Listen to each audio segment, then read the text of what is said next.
So he says, my Lord, those who have this thought in their mind that you are the only one who is responsible for having me as I am, as good as I am, and who can make me better. He says, Dehi ur basahu sahit by day. Dehi ur. Ur means the heart. That's another word for heart. So in his heart is a blessed place, my Lord. His heart is a mandir. It is a church. It is a mosque. Go there, my Lord, and make that heart your home. So where does the Lord reside? In the heart. But the strange thing is, if the Lord resides in our heart, the question is, how it is some people are so very good and others are so very bad, and the Lord is dwelling there. I will give you an illustration. Lord Shankara, he is the reabsorber of the universe. In the presence of all the Devgans, he gave them. Everybody is searching where to get and find the Lord. He said the Lord dwells in the heart of all. But he is only revealed as fire is revealed by friction. Now let me explain that.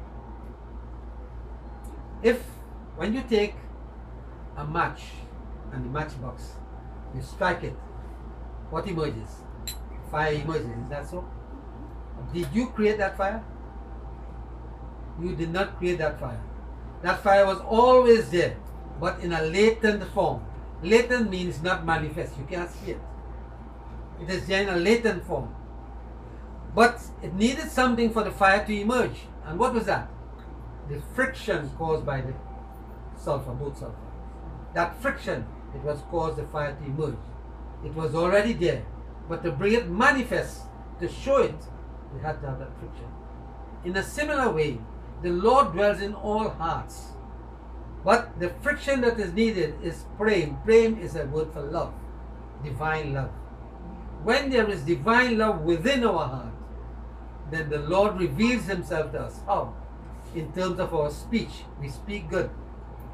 In terms of our thinking, we think good things. In terms of our actions, we do good things. Our action is such that it redounds to the benefits of everybody. So in this way, the Lord manifests himself in our thought, in our speech, in our action. When our mind is like that, we have created a space for the divine to live in our hearts. Then he manifests, then he shows himself. Then we become like the good person, only thinking good things, as opposed to the person who is thinking evil thoughts all the time. Because God is absent in that. He might be there, but it will never blossom forth as that fire. It will never blossom forth. Because instead of praying, he has a great deal of anger and hate and lust and greed. His mind is overpowered by that. So the beauty of love, of bhakti, cannot shine forth. It is overshadowed by all that. Christ gave a very beautiful illustration. He said there was a sower and he was planting. So in those days, they, instead of going and dig a hole and plant, they just throw the seeds in the ground, scatter it. It said some fell upon stony ground. And because the ground was stony, the birds, in fact, the ground that stood up, that threw upon, the birds of the air come and ate it. So it never gave it a chance to grow. Then those fell upon stony ground. And because there was not much earth, they grew, but then after pushing out, they became extinct. And then some fell among thorns. They grew up, and the thorns choked them. I said, and some fell on good grounds. And then they blossomed forth, they bore fruits and everything.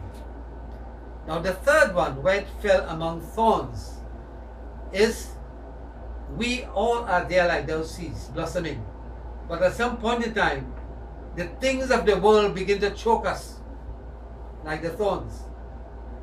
And instead of pursuing that which is good, we change our mind, our thinking is changed because of the impact of these evil forces around, these are thorns, etc. So what happened? We get choked and we didn't blossom anymore. But when those that fell among good grounds were those the people who attended satsang. What is satsang? Sat means saint, sang means fellowship.